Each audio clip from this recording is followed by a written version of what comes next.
Watch your step. Watch your steps.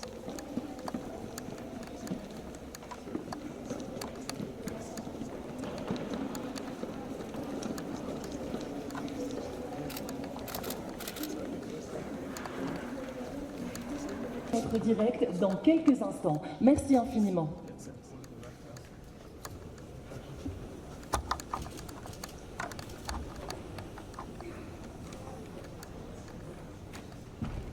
Youth aged 15 to 24, representing nearly 20% of Africa's population and making up 1/5 of the world's youth population. With this demographic in mind, the African Union has prioritized the development and empowerment of the continent's youth through the adoption of the African Youth Charter, which is all-inclusive in its scope and approach. The African Youth Charter was adopted in July 2006 and entered into force in August, putting the status and progress of the Charter to the Assembly. So, what's in it for Africa's youth? Well, as a policy framework, the Charter underlines the rights, duties, and freedoms of youth and outlines national programs and strategic plans for development. As a tool, it also ensures development agenda so that their issues and priorities can be better mainstreamed in policies and programs. Also, the Charter provides guidelines and responsibilities for countries in key areas that empower the youth to be effective in development activities across the continent, region, and at national levels. These include education and skills development, poverty eradication and socio-economic integration of youth, sustainable livelihoods and employment, health, peace,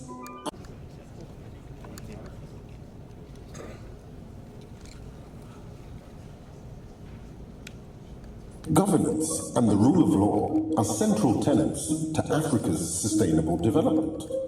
With the immense challenges often posed to democratic values and principles across Africa, the need for a guiding better governance across the continent, ACTEC has been signed by 46 and ratified by 34 member states as of May 2021.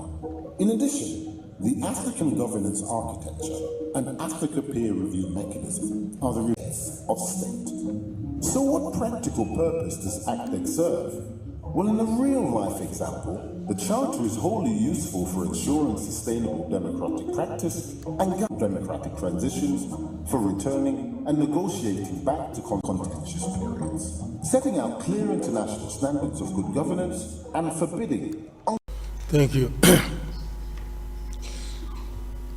Your Excellency Ambassador Konjit, my co-panelist here, His Excellency Mahmoud Ali Yusuf, and His Excellency Mr. Richard, distinguished guests, ladies and gentlemen. Good evening, Africa. Africa, hamjambo, bonsoir.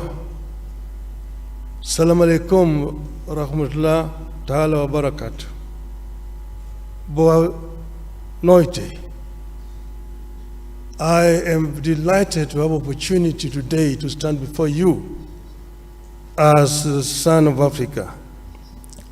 I was born in Kenya, but I'm told that my grandparents came from the Sudan.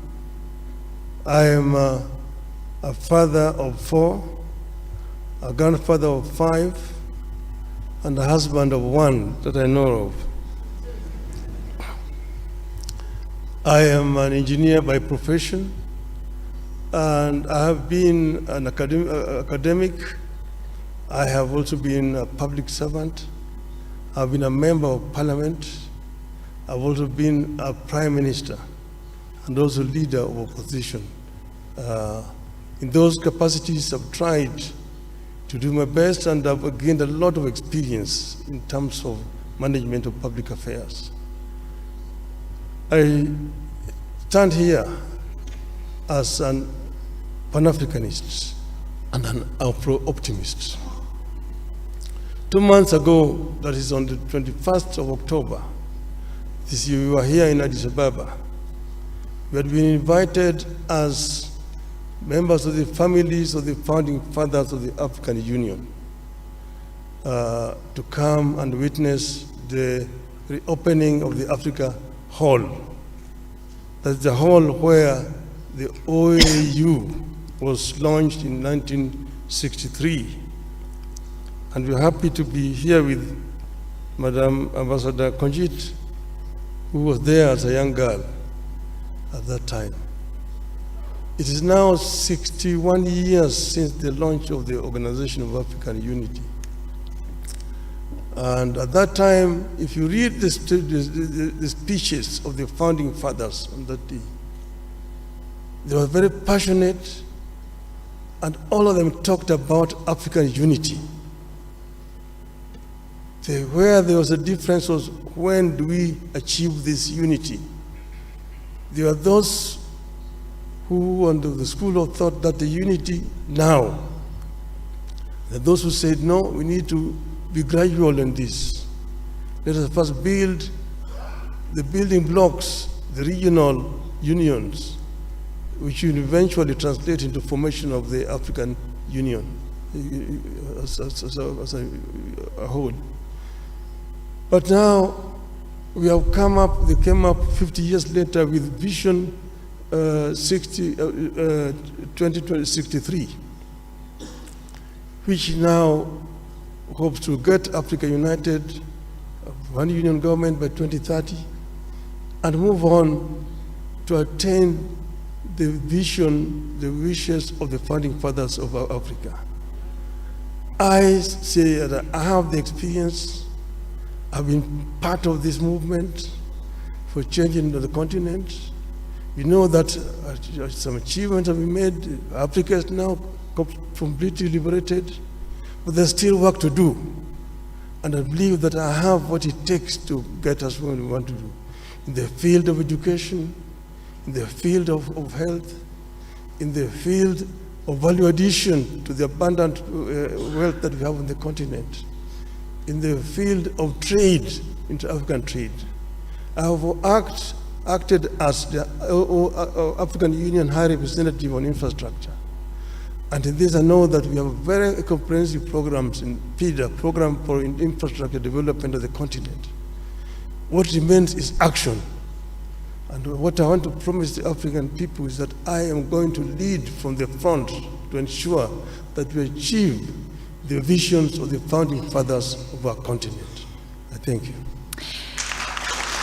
Merci infiniment.